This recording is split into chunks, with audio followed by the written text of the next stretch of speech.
बिस्मिल्लाहिर्रहमानिर्रहीम, अस्सलाम वालेकुम। मेरा नाम डॉक्टर असद महमूद है। दोस्तों, आप जानते हैं अल्लाह ताला ने आसमानी बिजली ये क्यों पैदा की है।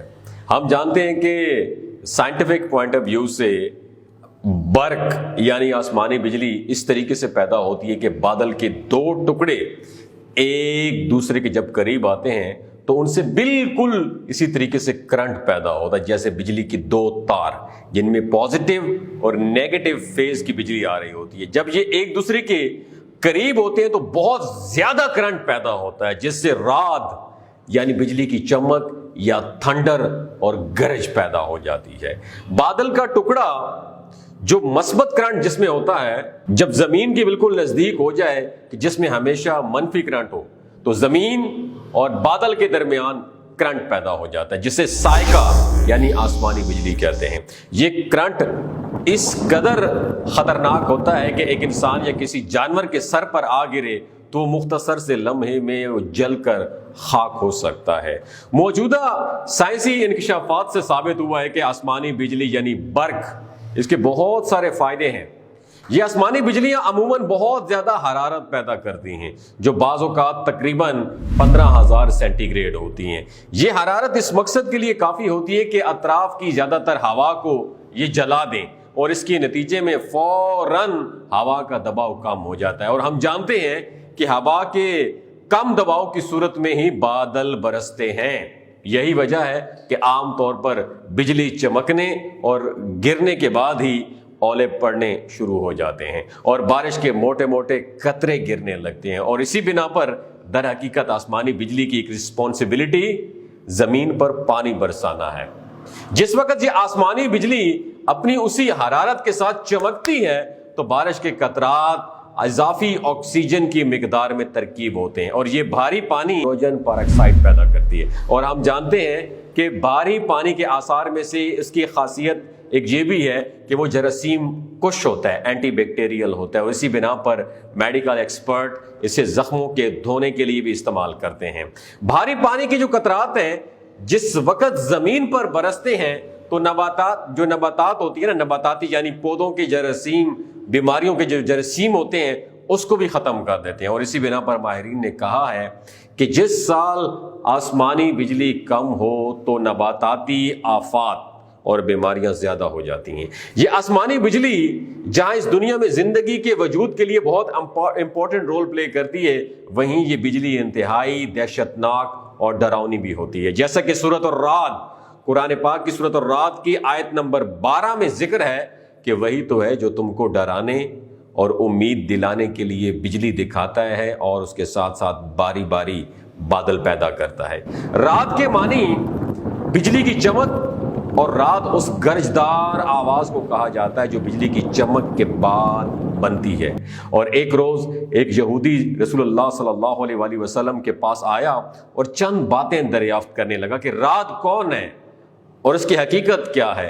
तो आप सल्लल्लाहु अलैहि वसल्लम ने फरमाया कि देखो, रात उस फरिश्ते का नाम है जो बादलों को चलाने के ऊपर उसकी ड्यूटी है, वो डिटेल्ड है, और कड़क उस फरिश्ते की आवाज़ है जो बादलों को हाँकने के बाद उस फरिश्ते के मुंह से निकलती है, जो उसी बादलों को चलाने पे डिटेल्ड है। उस फरिश्ते के पास आग के कोड़े हैं जिससे वो बादलों को हाँकता है, और ये चमक यानी बिजली उसी की आवाज है। सूरत और रात की आयत नंबर 13 में अल्लाह ताला का फरमान है, और रात और फरिश्ते सब उसी के खौफ से उसकी तस्बीह और तारीफ करते हैं। वही आसमान से बिजलियां गिराता है और जिस पर चाहता है उस पर डालता है।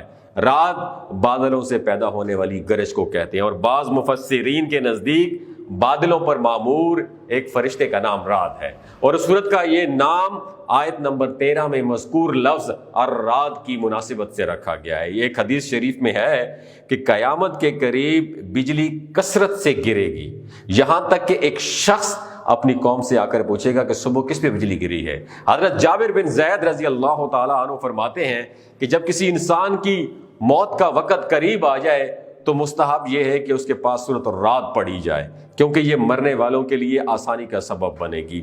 गरज यानी बादल से जो आवाज़ पैदा होती है उसकी तस्बीह करने के मानी ये हैं کہ اس آواز کا پیدا ہونا خالق و قادر اور ہر نقص اور ہر عیب سے پاک ذات کے وجود کی دلیل ہے۔ ایک قول تو یہ ہے کہ رات کی تسبیح سے مراد یہ ہے، یہ جو رات ہے نا، اس کی تسبیح سے مراد یہ ہے کہ اس آواز کو سن کر اللہ تعالیٰ کے بندے اس کی تسبیح کرتے ہیں۔ بعض مفسرین کا قول یہ ہے کہ رات ایک فرشتے کا نام ہے جو بادلوں پر مامور ہے اور اس کو چلاتا ہے، اور بادل سے جو آواز سنی جاتی ہے وہ رات نامی فرشتے کی تسبیح ہے۔ یاد رہے کہ گرج اور کڑک کی آواز اللہ تعالیٰ کی طرف سے ایک وعید ہے، لہٰذا جب اس کی آواز سنیں تو اپنی دنیاوی گفتگو روک کر اللہ تعالیٰ کے ذکر میں مشغول ہو جانا چاہیے اور اللہ تعالیٰ کے عذاب سے اس کی پناہ مانگنی چاہیے۔ چنانچہ حضرت عبداللہ بن زبیر رضی اللہ تعالیٰ عنہ جب گرج کی آواز سنتے تو آپ گفتگو چھوڑ کر یہ آیت پڑھتے ہیں، اور رات اور فرشتے سب اسی کی خوف سے اس کی تسبیح و تعریف کرتے ہیں، پھر فرماتے ہیں کہ بے شک یہ زمین والوں کے لیے شدید وعید ہے۔ حضرت عبداللہ بن عباس رضی اللہ تعالیٰ عنہ سے روایت ہے کہ نبی کریم صلی اللہ علیہ وآلہ وسلم نے ارشاد فرمایا کہ جب تم گرج کی آواز سنو تو اللہ تعالیٰ کا ذکر کرنا شروع کر دو، کیونکہ ذکر کرنے والوں کے پاس نہیں پہنچ۔ ابن ابی ذکریہ فرماتے ہیں کہ جو شخص آسمانی بجلی کی کڑک سن کر سبحان اللہ و بحمدہ کہے تو اس پر بجلی نہیں گرے گی۔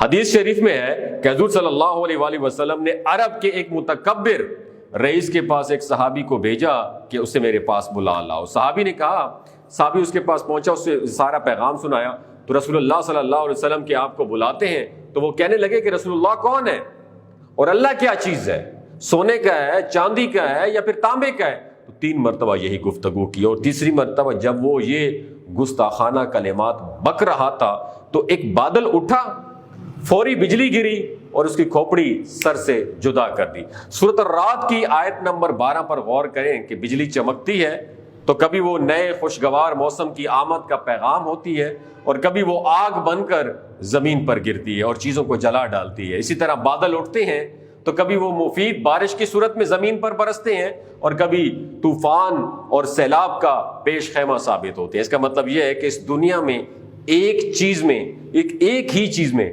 ڈر کا پہلو بھی ہے اور امید کا پہلو بھی ہے۔ دنیا کا انتظام کرنے والا جس چیز کے ذریعے دنیا والوں پر اپنی رحمت بھیجتا ہے اسی کو وہ تباہ کن عذاب بھی بنا سکتا ہے۔ اس لیے ضروری ہے کہ اللہ کی پکڑ سے کوئی خود کو غافل نہ سمجھے۔